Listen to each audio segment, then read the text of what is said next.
ఈ హైదరాబాదు నగరాన్ని విస్తరించడానికి ఈరోజు అంతర్జాతీయ ఎయిర్పోర్ట్కు కూతవేడు దూరంలో hardly 20 minutes drive from international airport ఒక కొత్త నగరం ఫోర్త్ సిటీని ఫ్యూచర్ సిటీని మా ప్రభుత్వం నిర్మించాలనుకుంటుంది. ఈ fourth city future city China +1 country కోసం అమెరికా, సౌత్ కొరియా, ఇతర దేశాలు ఏదైతే చూస్తున్నాయో ఈ అన్ని ప్రశ్నలకు సమాధానంగా ఫోర్త్ సిటీ అదే సమాధానం చెప్తుంది.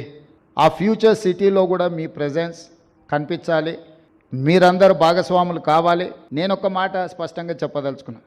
నా పోటీ ఆంధ్రప్రదేశ్, కర్ణాటక, తమిళనాడుతో కాదు, నా పోటీ ప్రపంచంతోనే.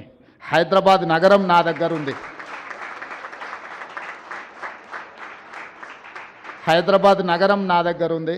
ఈ ప్రాంతం పక్క రాష్ట్రాలతో పోటీ పడే ఆలోచన నుంచి ప్రపంచంతో పోటీ పడడానికి ఎప్పుడో మా ఆలోచనను మేము విస్తరించుకున్నాము.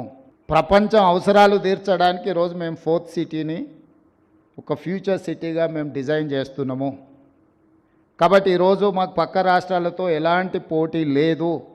అన్నిటికంటే ఇక్కడున్న ఎన్విరాన్మెంట్ ఈ దేశంలోనే ఎక్కడా లేదు. ఇక్కడున్నంత మంచి వాతావరణం, ఇక్కడున్నంత శాంతి భద్రతలు, ప్రశాంతంగా ఉండడం, ఇక్కడ ఎక్కడి నుంచైనా కనెక్ట్ కావడానికి అన్ని రకాల ఇన్ఫ్రాస్ట్రక్చర్ మన దగ్గర ఉన్నది. కాబట్టి రండి, తెలంగాణ రాష్ట్రంలో పెట్టుబడులు పెట్టండి. మీ పెట్టుబడులకు భద్రత ఉంటుంది, మీ పెట్టుబడులకు లాభము ఉంటుంది. మీకు కావాల్సిన సాంకేతిక నైపుణ్యాన్ని అందించే యువశక్తి తెలంగాణ రాష్ట్రంలో ఉంది. తెలంగాణ రాష్ట్రాన్ని సాధించిన యువశక్తి తెలంగాణ నిర్మాణంలో ముందుకు వస్తారు.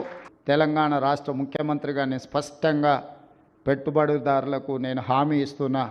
మీకేం పర్మిషన్స్ కావాలన్నా, మీకు ఎలాంటి వసతులు కావాలన్నా తెలంగాణ రాష్ట్ర ప్రభుత్వం అందిస్తుందని తెలియజేస్తూ మీ అందరి దగ్గర సెలవు తీసుకుంటున్నాను.